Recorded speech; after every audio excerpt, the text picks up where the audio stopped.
mi are ta khop mai tila are lo na ro ma chuan are deuh reng thom mai theni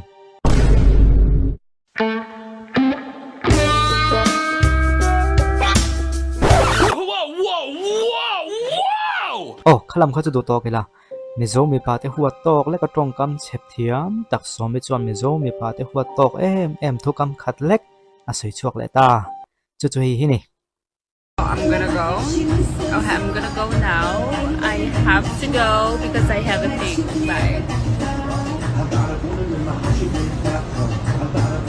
My side is my side. When will you come back to Aizawl? Never. Any other place recommendations apart from Aizawl? Champai is very beautiful. Mui Phang Tlang is beautiful. What else? There are a few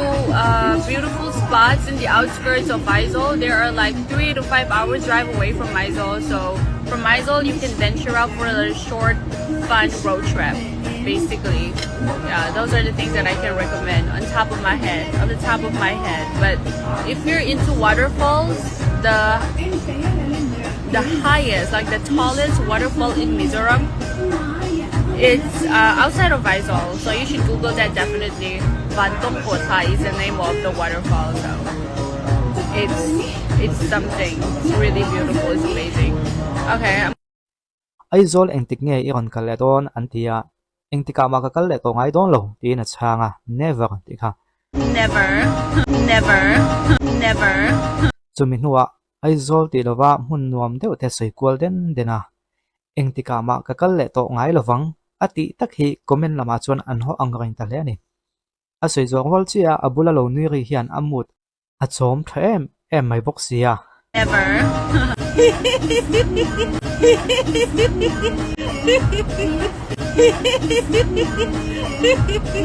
he mut aron chom len chho hian mitam takte thinrim na aron chom lian tel bokani ka soi lovang ka tia ma se in ngai tuana om ve tho beringa som hi a mel van dang to em chu te chu soi tai la abak chu ngai tuana chun som toila to ke sei chu khang tu love azot tu hianin engtika nge Aizawl ron kalliang ilovin engtika nge Mizoram ron kalle don tin han zot keu se avan poidon em tro le tuna achan da nang chi khan han chang le tho ta bok se never he ai na sa hian Mizo mi pui thun khat chu an savia wang tuna ta chuan Aizawl chu ti chung pon an savio tonia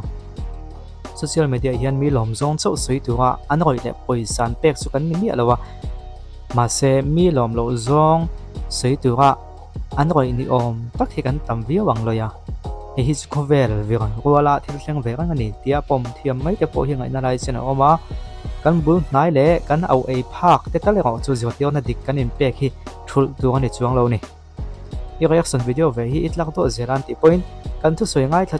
chun tal hi chu thu thwa kan khriat hi khul ve tang tu ani top mai chu khole tu thwa ni tu kan duty pakhat ani ve a i thu soi hi tha chuang silowan lo ti ni pon a thwa nia kan khriat miu chuan kan soi ve ni mai a thalo po an soi lom le tong entika mo chuan nang le ke hi kan la thi venga so mi po hi engtika mo chuan a hun hnung lo la thleng venga chuti huna chuan deuh so tu nge ni in rina khongai tu nge ini in rina deuh so emo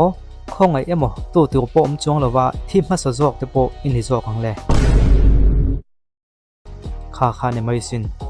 khovela hian kan thu lo khop maya mi te chan chin han sei vio don po hian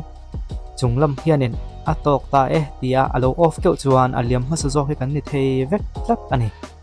chu wangin chapo thei hi kanom lova ma se tu te motan hi chuan ngei om deuh hi chun om ve thina ni to